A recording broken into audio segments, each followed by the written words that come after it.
11절에서 27절까지 말씀 교독하겠습니다. 누가복음 19장 11절에서 27절까지 말씀입니다. 오늘은 3월 10일 토요일 아침입니다. 3월 10일자 본문 누가복음 19장 11절에서 27절 교독합니다. 신약성경 128쪽입니다. 그들이 이 말씀을 듣고 있을 때에 비유로 더하여 말씀하시니 이는 저희가 예루살렘에 가까이 오셨고 그들은 하나님의 나라가 당장에 나타날 줄로 생각함이더라. 이르시되 어떤 귀인이 왕위를 받아가지고 오려고 먼 나라로 갈 때에 그 종 열을 불러 은화 10문화를 주며 이르되 내가 돌아올 때까지 장사하라 하니라. 그런데 그 백성이 그를 미워하여 사자들 뒤로 보내어 이르되 우리는 이 사람이 우리의 왕됨을 원하지 아니하나이다 하였더라. 귀인이 왕위를 받아가지고 돌아와서 은화를 준 종들이 각각 어떻게 장사했는지를 알고자 하여 그들을 부르니 그 첫째가 나와 이르되 주인이여 당신의 한 문화로 10문화를 남겼나이다. 주인이 이르되 잘하였다 착한 종이여 내가 지극히 작은 것에 충성하였으니 10고을 권세를 차지하라 하고 그 둘째가 와서 이르되 주인이여 당신의 한 문화로 5문화를 만들었나이다. 주인이 그에게도 이르되 너도 5고을을 차지하라 하고 또 한 사람이 와서 이르되 주인이여 보소서 당신의 한 문화가 여기 있나이다. 내가 수건으로 쌓아두었나이다. 이는 당신이 엄한 사람인 것을 내가 무서워함이라. 당신은 두지 않은 것을 취하고 심지 않은 것을 거두나이다. 주인이 이르되 악한 종아 내가 네 말로 너를 심판하노. 너는 내가 두지 않은 것을 취하고 심지 않은 것을 거두는 엄한 사람인 줄로 알았느냐? 그러면 어찌하여 내 돈을 은행에 맡기지 아니하였느냐? 그리하였으면 내가 와서 그 이자와 함께 그 돈을 찾았으리라 하고 곁에 섰는 자들에게 이르되 그 한 문화를 빼앗아 10문화 있는 자에게 주라 하니 그들이 이르되 주여 그에게 이미 10문화가 있나이다. 주인이 이르되 내가 너희에게 말하노니 무릇 있는 자는 받겠고 없는 자는 그 있는 것도 빼앗기리라. 그리고 내가 왕됨을 원하지 아니하던 저 원수들을 이리로 끌어다가 내 앞에서 죽이라 하였느니라. 아멘. 오늘의 키워드는 귀환 돌아온다는 것이죠. 예수님은 10문화 비유를 통해서 왕의 귀환을 잘 대비해야 한다는 것을 가르쳐 줍니다. 귀인이 왕의 인준을 받기 위해서 떠나기 전에 10명의 종에게 각 한 문화씩 은화를 맡겨서 장사하라고 했습니다. 왕으로 귀환한 후에 종들을 불러다가 결산을 하죠. 남긴 종은 칭찬하고 고을을 맡기는 특권을 줬지만 한 문화를 숨긴 종은 그 한 문화마저 빼앗기고 심하게 책망을 받고 심판을 받았습니다. 이것은 주님의 재림 때 동일한 현상이 일어난다는 것을 비유로 말씀한 것입니다. 자, 오늘의 질문은 종말에 어떻게 성도들이 종말에 어떻게 살아가야 되는가? 종말에 어떻게 살아야 잘 살아가는 것일까? 이것이 오늘의 질문입니다. 첫 번째 11절에서 14절까지 말씀을 근거로 왕의 귀환을 믿고 성실하게 대비해야 된다는 것이죠. 예수님은 자신이 예루살렘 성으로 이제 가까이 가고 있자 사람들이 11절에 보면 하나님의 나라가 당장 실현되는 줄 나타나는 줄로 착각하고 있음을 알고 계셨어요. 그렇기 때문에 그렇지 않다라는 것을 이 10문화의 비유로 깨우쳐 주시려고 의도적으로 말한 것이 10문화 비유예요. 어떤 귀인은 귀족을 말하는 거겠죠. 귀한 사람이 왕위를 인준받으려고 먼 나라로 떠나는 장면입니다. 비유라는 것은 그 당시 사람들이 충분히 무슨 얘기인지 알아듣기 쉽게 하기 위한 그런 어떤 지어낸 얘기잖아요. 그 당시 사람들은 로마가 황제였고 어떤 식민지 국가의 왕, 분봉왕이 되기 위해서는 로마 황제의 인준이 필요했던 거예요. 그래서 가서 허락을 받고 인준서를 받고 돌아와야 왕에 취임을 하고 왕의 권한을 사용할 수가 있었기 때문에 이런 비유를 한다는 얘기는 그 당시 유대인이라면은 그 당시 정황으로 정치적 상황을 볼 때 충분히 무슨 뜻인지 끄덕끄덕하고 이해하는 그런 얘기입니다. 근데 먼 나라로 떠나면서 자신의 종 10명을 부릅니다. 그리고 똑같이 이 달란트 비유가 좀 다릅니다. 똑같이 한 문화씩 이렇게 나눠줬어요. 은화죠, 은화, 한 문화. 그리고 자신이 왕위를 받아서 귀환할 때까지 그거 가지고 장사를 해라 이렇게 말을 하고 맡긴 거죠, 자신의 재산을. 하지만 일부 백성들, 그 주변에 있는 백성들은 그 귀인을 미워한 거예요. 그래서 사자를 인준하는 왕에게 다시 보냅니다. 별도로 보내서 자신들은 이 귀인이 왕이 되는 것을 원하지 않습니다 라고 이렇게 나름대로 반대를 걸고 안티를 걸고 제안을 하고 그런 것을 하는 거죠. 운동을 하는 것이죠. 하지만 결국은 그 귀인은 왕이 됩니다. 왕이 돼서 왕이 되어가지고 귀환을 하고 또 자신이 맡긴 거 있잖아요. 한 문화씩 맡긴 종들을 다 부릅니다. 불러서 어떻게 장사했는지를 갖다가 다 일일이 카운트, 그러니까 결산을 합니다. 자, 그럼 여기서 우리가 알 수 있는 이 비유의 의도는 무엇입니까? 귀인은 누굽니까? 누가 봐도 예수 그리스도예요. 왕은 누굽니까? 누가 봐도 하나님이에요. 그러면 누가 왕이 되기를 원하지 않습니까? 사단 마귀예요. 그 귀신들 따르는. 그러면 열 문화를 받은 종은 누굽니까? 바로 우리 성도들을 의미하는 것이죠. 이렇게 하면 명쾌하겠죠? 이런 식으로 모든 성경을 해석하는 게 신천지예요. 근데 그렇지만 비유를 의도를 알기 위해서 그렇게 해석할 수밖에 없어요. 지금 문맥으로 보면. 자, 근데 여기서 포인트는 그게 중요한 것이 아니고 예수님이 예루살렘에 당장 올라가면 왕이 되는 것은 아니라는 것을 깨닫게 해주려고 이렇게 하는 거예요. 이 비유를 포인트는 그거예요.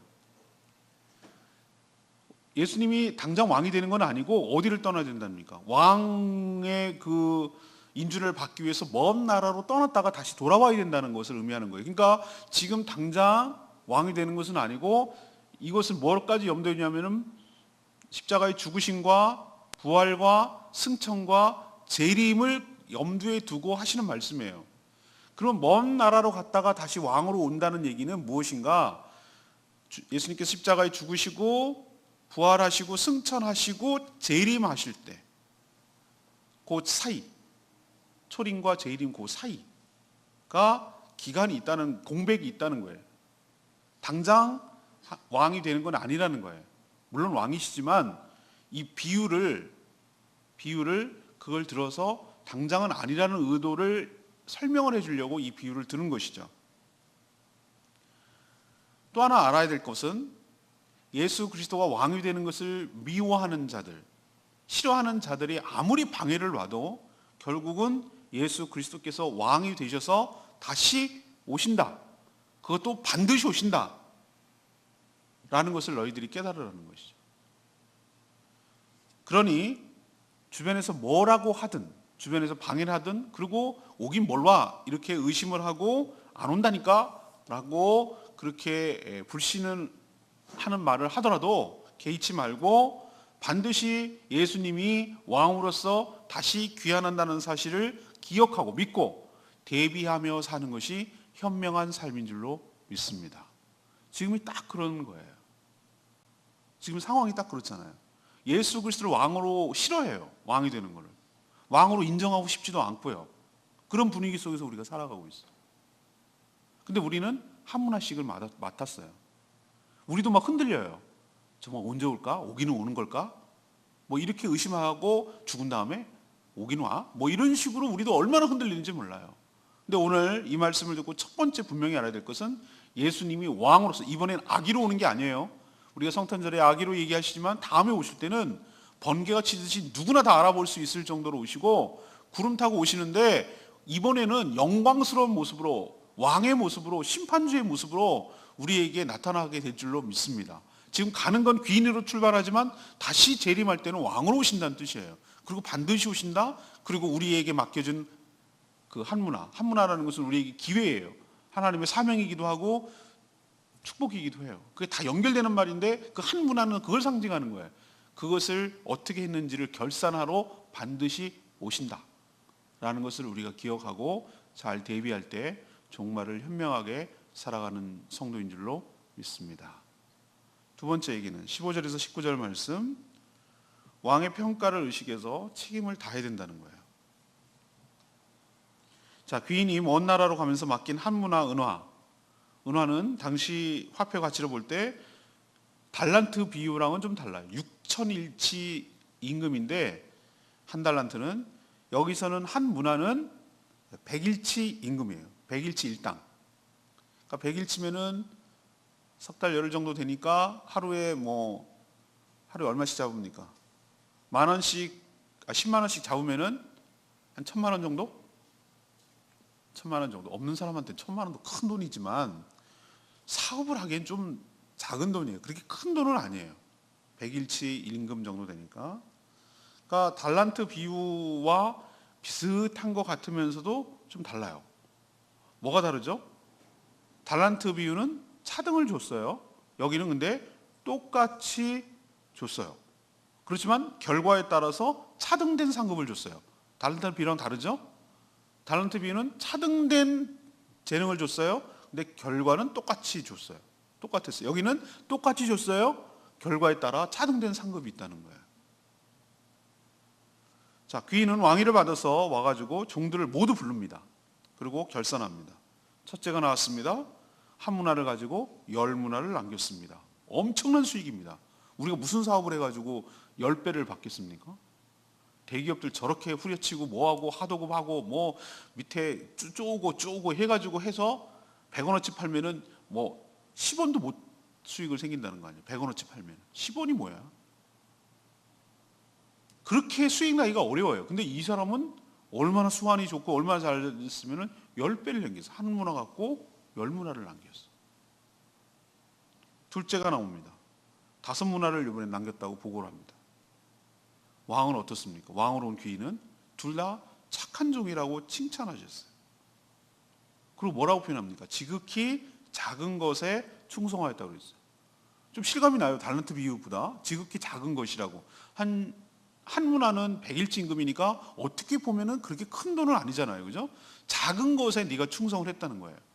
근데 그것에 비해서 어마어마한 권한을 줍니다. 10문화를 남긴 자는 10고을을 다스리는 권세를 주겠다. 5문화를 남긴 자는 5고을을 다스리는 권세를 주겠다. 와, 이거는 정말 이 남긴 게 문제가 아니라니까요. 이게 진짜거든요. 이걸 어떻게 비교하겠어요? 그러니까 여기서 알 수 있듯이 이 왕으로 돌아온 이 귀인, 왕의 목적은 그럼 뭡니까, 결국은? 수익입니까? 문화를 얼마나 많이 남겼는지를 보려는 겁니까?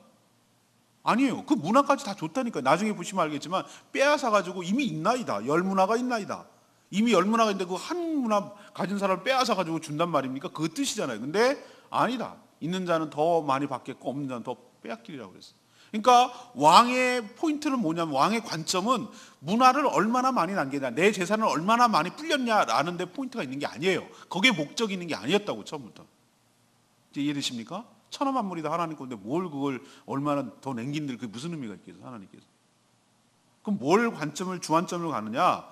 그러니까 우리도 어떤 시험을 볼 때나 어떤 인사고과를 매길 때 저 평가자가 어떤 데 주안점을 두고 체크를 하는지를 잘 알아야 시험을 잘 보는 사람이거든요. 자기 딴에만 자기 기준을 가지고 열심히 하면 소용이 없어요. 평가자가 뭘 보느냐가 중요한데, 여기서의 평가자는 수익이 아니었어요. 수익은 하나의 그냥 저 사람의 능력과 저 사람의 성실성을 테스트하는 거예요. 진짜 목적은 그 자세, 왕의 관심은 자기 말에 신뢰를 하는가? 그리고 자기가 맡겨준 일에 성실하게 하고 충성을 다하는가? 최선을 다하는가? 그 여부를 보려고 했던 거예요. 그게 이 관전 포인트예요. 그래서 그의 종들의 태도를 보고 거기에 합당한 권세를 주려고, 맡기려고, 자기의 일을 맡기려고 한 것이죠. 일종의 인턴 테스트라고 할 수 있는 것이죠. 저 사람이 우리 회사에 적합한가? 라는지 여부를 알기 위해서 일종의 직무 테스트를 하는 것이죠. 우리가 지금 그런 처지에 있단 말이에요. 우리가 각각 다 한 달란트를, 한 문화를 받은 사람들입니다. 어떻게 보면 큰 것이 아닐 수도 있어요. 작은 것일 수 있어요. 사업을 뭐 몇 조짜리 하는 거, 뭐 몇 억짜리 하는 거 하는 사람에 비하면은 이제 한 1,000만 원 정도 되는 돈을 한 거니까 어떻게 보면은 없는 사람한테는 그것도 큰 돈이지만 어떻게 보면은 사업하기엔 너무나 좀 부족한 그런 거예요. 근데 중요한 것은 그것 가지고 최선을 다하고 열심히 해서 열심히 하면은 까먹었다는 비유는 없잖아요. 까먹었다는 사례는 없잖아요. 얼마나 남기잖아요. 그죠? 그렇다면 우리도 성실하게 하고 그러면 얼마를 남겼느냐의 차등은 있을지 모르지만 최소한 본전 이상은 되도록 한다는 거죠. 그러니까 우리에게 맡겨진 것을 난 이거 갖고 뭐 하라는 얘기야. 날 뭘로 보고 이 장사 어찌 되겠어 이거? 자본이야 되겠어? 이렇게 하지 않거나 뒤에 좀 이따 나올 숨기거나 안 하거나 태만히 하거나 이러면 안 되고 작은 것이라도 주어진 것에 최선을 다하고 성실하게 감당할 때 그것 자체가 목적이 아니라 그것을 보시고 하나님께서 엄청난 상급과 큰 은총을 축복을 주실 줄로 믿습니다. 그러니까 두 번째로 우리에게 종말을 살아갈 때 가르쳐주는 두 번째 교훈은 나에게 맡겨진 작은 일부터, 주님께서 나에게 맡겨진 한 문화라고 해당되는 작은 일부터 충성을 다할 때 하나님께서 큰 것을 맡겨주시고 축복하여 주실 줄로 믿습니다. 작은 것에 성실하지 않는 사람은 결코 큰 일에 성실할 수가 없어요. 한탕 없어요. 작은 것부터 시작을 하는 거예요. 그런 자가 나중에 큰 일도 할 수 있는 거예요. 세 번째는 20절에서 27절까지 말씀, 이 왕을 오해하고 불신해서 불충하면 이 심판을 받는다는 것을 우리에게 가르쳐줘요. 이제 결국 드디어 이제 왔어요. 올 것이. 왕은 받은 한 문화를 수건에 그대로 쌓아두었다가 그대로 갖고 온 종을 뭐라고 불렀습니까? 악한 종이라고 불렀어요. 악한 종. 그리고 그렇게 강하게 책망하면서 그 받은 한 문화조차 원래 주인 것이지만 그것조차 빼앗으라고 그랬어요. 줄 생각이 있어요. 처음부터. 이게 뿌리려는 목성이 아니었어요. 줄 생각이 있어요. 종들에게. 하나님이 뭐 전부 다 하나님 거니까 뭘 준들 안 준들 그게 무슨 말이겠어요. 줄 생각이 있어요. 우리한테. 근데 그걸 그대로 가져오자 그것마저 빼앗고 심판하셨어요. 이 한 문화를 수건에 쌓아둔 종은 뭘 잘못했을까요?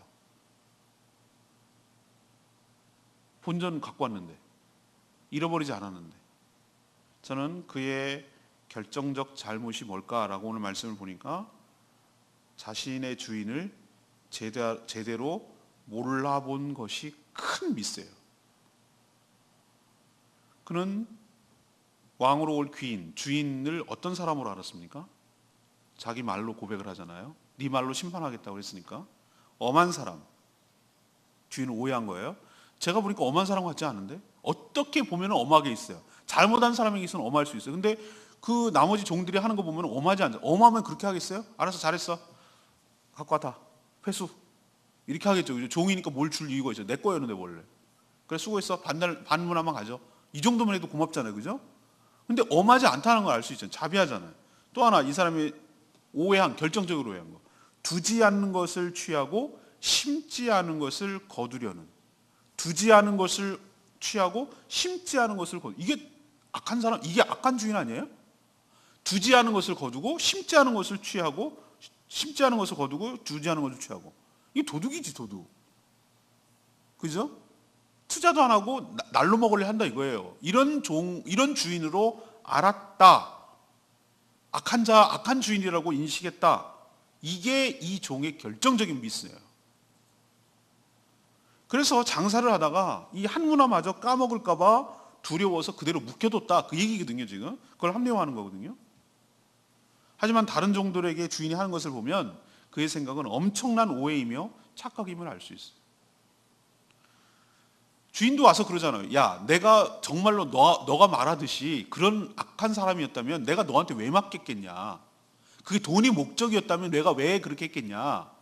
그러면은 내가 가기 전에 은행에다 맡겨서 원금하고 이자를 내가 받지 왜 너한테 맡겼겠냐라고 얘기를 하잖아요. 넌 나를 오해해도 너무 잘못 알고 있었다는 거예요.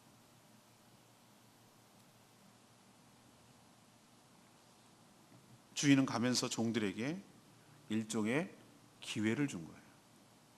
축복받을 기회. 제가 몇 번 말씀드렸죠. 우리에게 지난 주일도 마찬가지예요. 우리에게 주신 모든 것들은 우리는 그걸 축복이라고 말하잖아요. 그런데 축복은 곧 우리의 사명인 줄로 믿습니다. 축복과 사명은 같이 가는 거예요. 축복은 우리 자꾸 돈으로만 생각하니까 그게 문제라니까요. 기회라고 환산을 해보세요. 기회라고 바꿔야 돼요, 축복을. 우리에게 생명이 이 땅에 있다라는 거 그 자체가 기회이고 축복이에요. 어떤 사람들은 나는 아무것도 없는데, 아니 너에게 생명을 줬잖아. 기회잖아. 너에게 누구나 다 똑같이 시간을 비슷하게 줬어요. 젊음도 주고 힘도 주고 그래요. 그 나에게 주었던 무언가가 있다면 그거는 하나님이 깨러온 것이고 내가 스스로 쟁취해낸 것이 아니고 준 것이고, 그거는 너만을 위해서 사용할 것이 아니라 너에게 주신 찬스이고 축복받을 수 있는 기회이란 말이에요. 그걸 장사라는 것을 표현하는 거예요. 근데 그렇게 줬는데도 불구하고 주인을 오해하고 불신하면 어떻게 써야 되고 어떻게 그 기회를 해야 되는지 모르다가 그 기회를 다 날려버리는 거예요. 그래서 허망한 꼴을 당하는 거죠. 그래서 이 종은 게으르고 불성실하고 불충했는데, 그 소설이 어느 책에서 나오는지 모르지만 하나님 앞에 섰을 때 가장 큰 죄가 뭐냐면은 시간을 낭비한 죄, 허비한 죄. 여기서 시간이라고 말하는 것은 너에게 준 모든 기회를 그냥 헛되이 보낸 죄예요.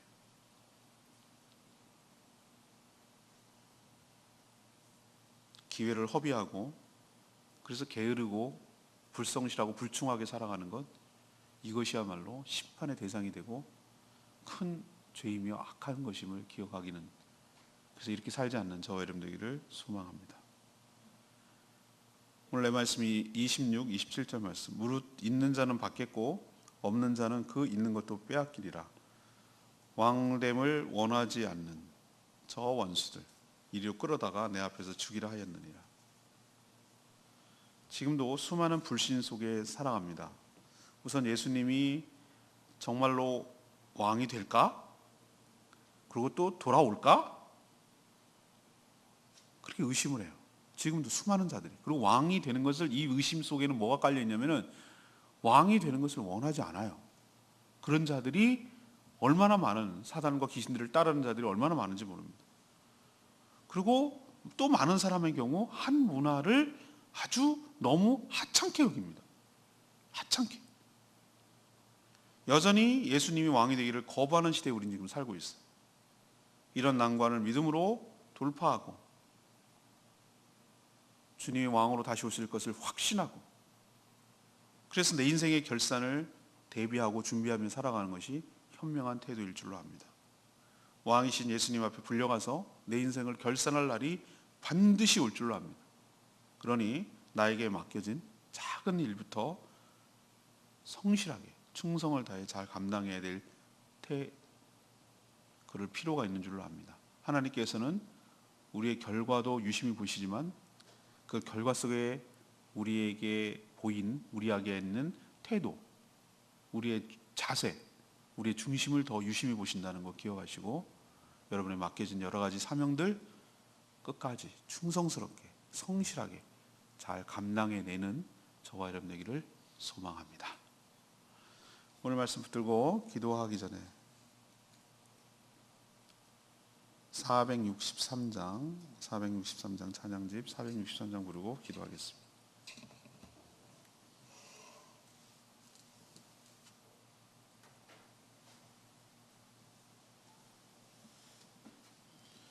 찬양집 463장. 주님 다시 오실 때까지 나는 이 길을 가리라. 이게 맞습니다. 주님 다시 왕으로 오십니다. 그렇지만 나는 이 길을 가겠다고 고백하는 것처럼 오늘 찬양 생각하면서 말씀 생각하면서 이 찬양 부릅니다.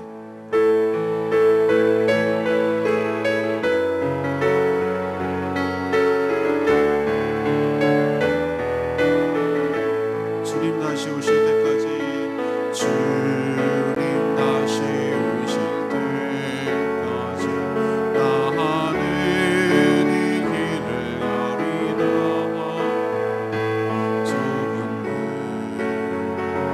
좋은 길 나의 십자가 지금 나의 가는 이 끝에서 나는 주님을 보리라. 영원히 주님 나를 맞아주시니 주님 다시 오실 때까지 나는 일어나 달려가리라. 주의 영광 땅 덮을 때 나는 일어나 노래하리. 내 사모하는 주님 온 세상 구주시라. 내 사모하는 주님 영광의 왕이시라. 맞습니다. 주님 다시 오실 줄로 확신합니다. 왕을 되기를 거부하고 더 늦어지니까 안 올 줄로 의심하고 불신하는 시대에 살고 있지만 반드시 왕으로 다시 오실 것이고 우리의 살아온 모든 것들을 결산할 날이 올 줄로 압니다. 우리가 보기에 또 남들이 생각할 때 한무나 정말 하찮게 보이는 것, 작은 것일지라도 그것에 충성을 다하는 자, 성실하게 하는 자를 주님께서는 착한 종이라고 부르며 엄청난 한 것에 비해서 엄청난 특권을 주시고 축복을 주실 줄로 믿습니다. 그러나 주인을 오해해서 불성실하고 태만하고 그렇게 살아간 자는 악한 종이라고 평가받으며 무서운 책망과 함께 심판을 받게 될 줄로 압니다. 우리가 어떻게 살아가야 될지, 어떻게 사는 것이 정말을 잘 살아가는 것인지 오늘 말씀을 잘 들으시고 착한 종으로 살아 주님께 칭찬을 받는 저희들 되게 해달라고 다 같이 주여 외치며 기도합니다. 주여 아버지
하나님, 지금 저희들이 예수님이 왕위를 받아오기 위해 먼 나라로 떠나 다시 돌아오기까지 그 기간에 살고 있습니다.